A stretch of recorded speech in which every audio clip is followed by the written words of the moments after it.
வணக்கம் அன்பர்களே, அஸ்ட்ரோசிரி சேனல் வாயிலாக நான் உங்கள் அஸ்ட்ராலஜர் டாக்டர் சதீஷ். ரிஷபராசி அன்பர்களே, கிருத்திகை 2, 3, 4 நட்சத்திர பாதங்கள், ரோகிணி 4 பாதங்கள், மிருகசீரிடம் 1, 2 ஆக இந்த 9 நட்சத்திர பாதத்தில் பிறந்த இந்த ரிஷபராசி அன்பர்களுக்கு இந்த சனி பெயர்ச்சி எப்படி இருக்கும்? இந்த ரிஷபராசி அன்பர்களுக்கு சனி பகவான் இதுவரை 10ஆம் இடம் என்று சொல்லக்கூடிய தொழில் ஸ்தானத்திலிருந்து இப்ப 11ஆம் இடம் என்று சொல்லக்கூடிய லாபஸ்தானத்துக்கு பயிற்சி ஆகிறார். இந்த ரிஷபராசி என்பவர்களுக்கு சனி பகவான் யாருன்னா ராஜ யோகத்தை தரக்கூடிய ஒரு கிரகம். இப்ப ஒரு 11ஆம் இடத்தில் இருக்கிறது அபரிவிதமான நன்மைகளை தர காத்து கொண்டிருக்கிறது இந்த சனி பயிற்சி. அப்ப தொட்டது துளங்கும், நினைத்த காரியங்கள் நடக்கும். இதுவரைக்கு தொழில்ல ஒரு மந்தமா இருந்தது, ஒரு டல்லா இருந்தது, ஒரு பெரிய வளர்ச்சி இல்லாத ரிஷபராசி என்பவர்கள் இந்த சனி பெயர்ச்சிக்கு அப்புறம் நல்ல வளர்ச்சியை அனுபவிக்கக்கூடிய தன்மை, லாபத்தை கொடுக்கக்கூடிய தன்மை, அப்படியே விரிவுபடுத்தக்கூடிய தன்மை, பாக்கியத்தை அனுபவிக்கக்கூடிய தன்மை. இதுவரைக்கும் நீங்க யாரு என்று வெளியில தெரியாதவர்கள் கூட இப்ப அப்படியே வெளியில தெரிய ஆரம்பிக்குவீர்கள். தன்னம்பிக்கை கிடைக்கும். அதாவது ஒரு மனிதனுக்கு மிக முக்கியமானது தன்னம்பிக்கை அல்லவா? மனசு நன்றாக இருக்கும். தன்னம்பிக்கையோடு செயல்படக்கூடிய தன்மை, லாபத்தை அனுபவிக்கக்கூடிய தன்மை அப்படிங்கிறது நல்லா இருக்கு. தொழில நன்றாக இருக்க போகிறீர்கள் இந்த ரிஷபராசி அன்பர்கள். இதுவரைக்கு வேலையை பார்த்து கொண்டிருந்த ரிஷபராசி என்பர்கள் இப்ப வேலையை விட்டுட்டு ஒரு சொந்த தொழில், நமக்குன்னு ஒரு சொந்த தொழிலை ஆரம்பிக்கலாம் என்கின்ற எண்ணப்பாட்டை கொடுக்கக்கூடிய சனிப்பெயர்ச்சியாக நிச்சயமாக அமையும். அப்ப தொழில அபிவிருத்தி உண்டு, தொழில லாபங்கள் உண்டு, புதிய புதிய ஒப்பந்தங்கள் உண்டு, தொழிலை விரிவுபடுத்துவதற்கான தன்மைகள், நல்ல நல்ல வேலையாட்கள், தொழிலாளர்கள் கிடைக்கக்கூடிய தன்மை, இப்படி அத்தனையும் நல்லபடியாக அமையும். வேலையில் இருக்கக்கூடிய ரிஷபராசி என்பவர்கள் இதுவரைக்கும் ஒரு வேலையில ஒரு படித்த படிப்புக்குண்டான வேலை கிடைக்கல, எனக்கு ஒரு ப்ரமோஷன் கிடைக்கல, நான் நினைச்ச இடத்துக்கு போக முடியல, ஸோ இப்படி வருத்தப்பட்டு கொண்டிருந்த உயரதிகாரிகள் பார்த்தீங்கன்னா நம்மளை புரிஞ்சுக்க முடியல, தான் உழைத்த உழைப்பு மற்றவர்களுக்கு பயன்பட்டது, தனக்கு பயன்படலை என்று இருக்கக்கூடியவர்கள், இப்படி இருக்கக்கூடியவர்களுக்கு இப்போ வேலை நன்றாக செட்டில் ஆகக்கூடிய அமைப்பு இந்த ரிஷபராசி என்பவர்களுக்கு உண்டு. வியாபாரத்திலும் நல்லபடியாக நடக்கக்கூடிய அமைப்புங்கிறது இந்த காலகட்டம் சிறப்பு பெறும். இதுல எந்த மாற்று கருத்தும் கிடையாது. இந்த ரிஷபராசி அன்பர்களுக்கு பாத்தீங்கன்னா பூர்வ புண்ணியம், பாக்கியம், அந்த பாக்கியாதிபதி 5ஆம் இடமான பூர்வ புண்ணிய ஸ்தானத்தை பார்க்கிறார். அப்போ நல்ல பாக்கியங்கள், பூர்வீகத்தில் நல்லவைகள் நடக்கக்கூடிய அமைப்பு இருக்குல்லவா? அப்ப பூர்வீகத்துக்கு போகாதவர்கள் அல்லது பூர்வீகம் சம்பந்தப்பட்ட விஷயத்துக்கு கலந்து கொள்ளாதவர்கள் எல்லாம் இப்ப பூர்வீகத்துக்கு போய் பார்க்கக்கூடிய தன்மை, பூர்வீகத்தை டெவலப் பண்ணக்கூடிய தன்மை நல்லபடியாக இருக்கு. குலதெய்வ வழிபாடு ரொம்ப இம்பார்ட்டன்ட். குலதெய்வத்துக்கு போயிட்டு வருவீங்க. குலதெய்வத்தை வழிபட்டாலே நீங்க நினைத்தது சக்சஸ் கொடுக்கும் அப்படிங்கிறதுல மாற்று கருத்தே கிடையாது. கடந்த 2.5 வருடங்களாக ரிஷபராசி அன்பர்களுக்கு ஒரு திருமணம் நடக்கல. திருமணத்தில் சில தடைகள் இருந்தது. தன்னுடைய ஸ்டேட்டஸுக்கு தகுந்த மாதிரி அமையல. இப்படி திருமண தடை கொடுத்து கொண்டிருந்த உங்களுக்கு இப்ப திருமண தடை விலகுகிறது. இந்த வருடம் 2025 மே மாதத்துக்கு அப்புறம் குரு பகவானும் 2ஆம் இடத்துக்கு மாறும்போது நிச்சயமாக உங்களுக்கு தடை விலக போகுதுன்னு அர்த்தம். நிறைய பேர் செட்டில் ஆவீங்க. திருமணம் அமைத்து கொண்டு வெளிநாட்டில் சென்று வேலை பார்க்கக்கூடிய அமைப்பு அல்லது வெளிநாட்டிலேயே செட்டில் ஆகக்கூடிய அமைப்பு இருக்கு. நிறைய பேர் பார்த்தீங்கன்னா இந்த மே மாதத்துக்கு அப்புறம் பார்த்தீங்கன்னா வெளிநாட்டில் இருக்கக்கூடிய, தனிமையில் இருக்கக்கூடிய, குடும்பத்தை விட்டு பிரிந்திருக்கக்கூடிய இந்த ரிஷபராசி என்பவர்கள் எல்லாம் ஒன்று கூடக்கூடிய ஒரு காலகட்டமாக நிச்சயமாக அமையும்.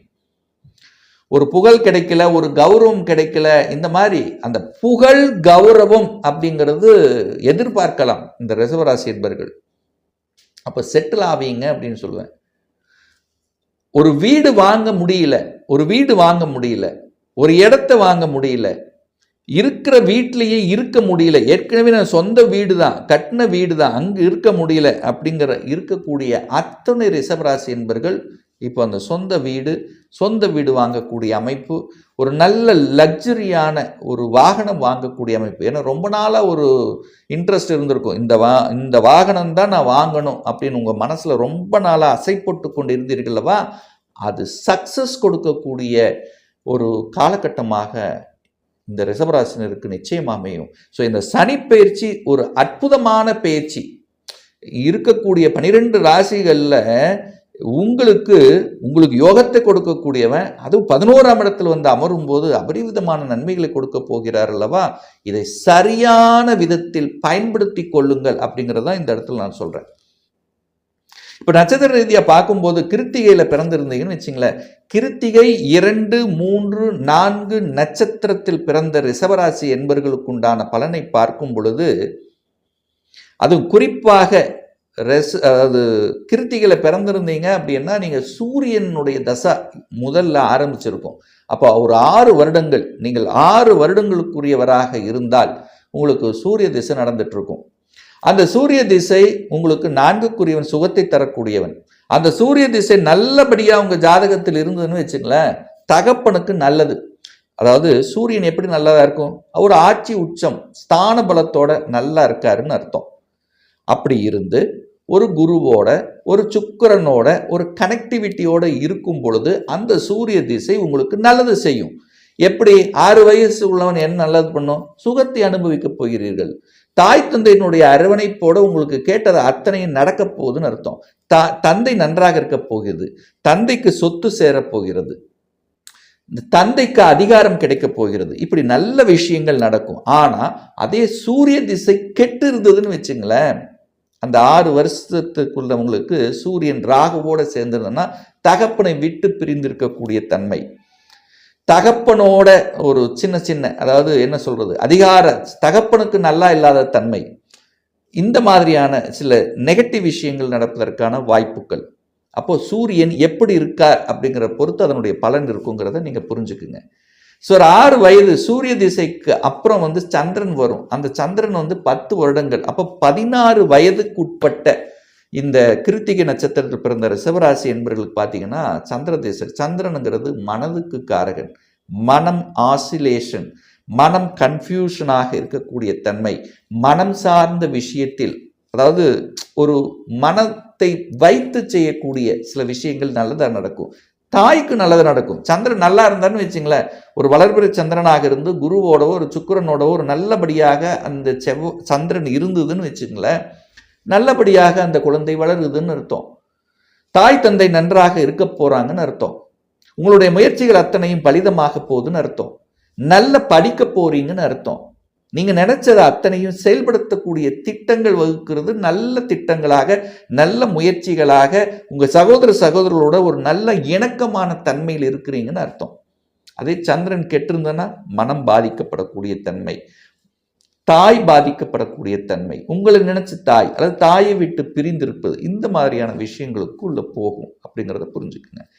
சரி, சந்திரனுக்கு அப்புறம் பார்த்தீங்கன்னா 16 வயதுக்கு அப்புறம் பார்த்தீங்கன்னா செவ்வாய் திசை உங்களுக்கு வரும். அந்த செவ்வாய் வந்து எத்தனை வருஷம் உங்களுக்கு இருக்க போகுது அப்படின்னா 7 வருடங்கள். அப்போ அந்த 7 வருடங்கள் அப்படின்னு எடுத்துக்கொண்டால் 16க்கு அப்புறம் 7, 21 வயது வரைக்கும் செவ்வாய். அந்த செவ்வாய் நல்லபடியாக உங்க ஜாதகத்தில் இருந்தால் ஒரு வீரமும் ஒரு விவேகமாக செயல்படக்கூடிய தன்மை, நல்ல ஹெல்த்தை கொஞ்சம் நல்லா பார்த்துக்கணுங்கிற எண்ணங்கள் இருக்கும் உங்களுக்கு.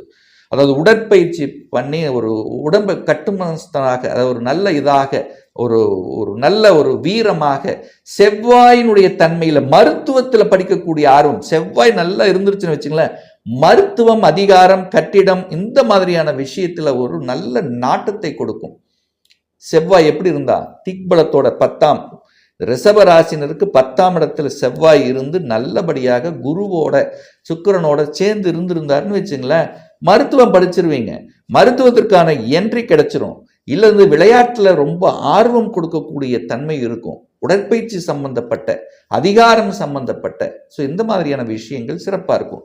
சப்போஸ் கெட்டிருந்ததுன்னு வச்சுங்களேன், செவ்வாய் நீச்சமாக இருந்தது, ராகுவோடு சனியோடு சேர்ந்து தசை நடத்தி கொண்டிருந்தனா அப்போ கொஞ்சம் என்ன, படிப்புல கொஞ்சம் மந்தமா இருக்கும், சகோதர விஷயத்துல சின்ன கருத்து வேறுபாடுகள் கொடுக்கக்கூடிய அமைப்பு. ஸோ இப்படி கொஞ்சம் நெகட்டிவ். அப்போ என்ன, கவனமாக இருக்கணும். ஸோ இது எதுக்கு சொல்றேன்னா, ஒரு எச்சரிக்கையாக எந்த விஷயத்தில் எது நடக்கும்ங்கிறதுக்காக. சரி, அந்த செவ்வாய்க்கு அடுத்தது உங்களுக்கு நடக்க போகுது ராகு திசை. அப்ப அந்த ராகு திசை 18 வருடங்கள் உங்களுக்கு நடக்க போகுது. அந்த 18 வருடங்கள் மிக முக்கியமான தருணம். அப்போ ஒரு சொந்த தொழில் ஆரம்பிக்கிறது, இந்த மாதிரி விஷயம். அப்ப ராகு எப்படி இருக்காருன்னு பாருங்க. ராகு தான் இருக்கக்கூடிய இடத்தின் அதிபதியாக வேலை செய்வார். ஃபார் எக்ஸாம்பிள், ராகு 6ஆம் இடத்துல இருந்ததுன்னு வச்சுங்களேன், 6ஆம் இடத்தினுடைய வேலையை செய்வார். கடன், நோய், எதிர்ப்பு, பகையை தருவார். அந்த 6ஆம் அதிபதி சுக்கிரன் எப்படி இருக்கார்? ஸோ அதன் பொறுத்து நல்ல கடனை தருவாரா, இல்ல தேவையில்லாத கடனை தருவாரா அப்படிங்கிறத நீங்க புரிஞ்சுக்கணும். அதே ராகு இந்த ரிஷபராசி என்பவர்களுக்கு அப்ப வரக்கூடிய அந்த ராகு குருவோட சேர்ந்திருக்கு, ஒரு சுக்கிரனோட சேர்ந்திருக்கு, குரு சுக்கிரனோட சேர்ந்திருக்கு, அல்லது வளர்பிறை சந்திரனோடு சேர்ந்திருந்தா சுப கடன்களை கொடுப்பார். அப்ப என்ன பண்ணுவார், வெளிநாட்டுக்கு செல்லக்கூடிய பாக்கியத்தை உங்களுக்கு கொடுத்துருவார்.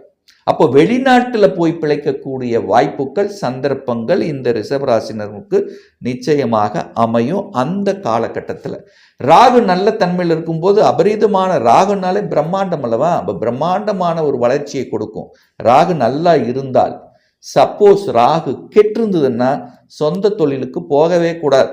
சொந்த தொழிலுக்கு போனீங்கன்னா என்ன ஆகும், கடனை கொடுத்துட்ருவார், அல்லது ஏதாவது ஒரு பிரச்சனையை கிளப்பி விட்டுருவார். அப்போ சொந்த தொழிலுக்கு போகக்கூடாது.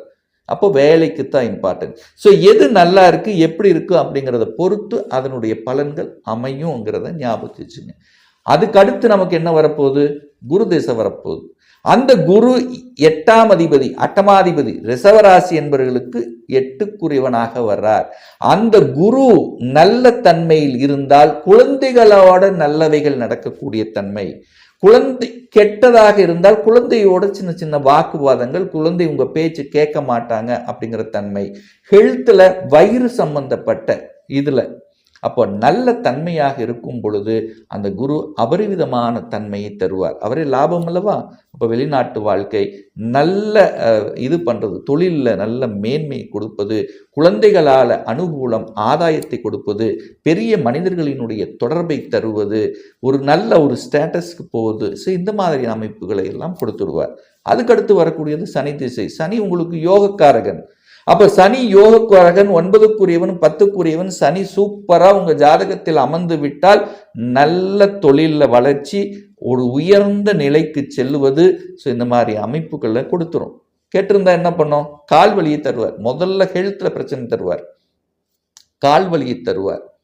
தொழில் ரீதியில ஒரு பெரிய முன்னேற்றத்தை கொடுக்க மாட்டார். கெட்டிருந்தால், கெட்டிருப்பது அப்படின்னா என்ன, கெட்ட கிரகங்களோட, கெட்ட ஆதிபத்தியத்தோட சேர்ந்து இருப்பது அப்படிங்கிறத நீங்க புரிஞ்சுக்கிட்டாலே ஓகே.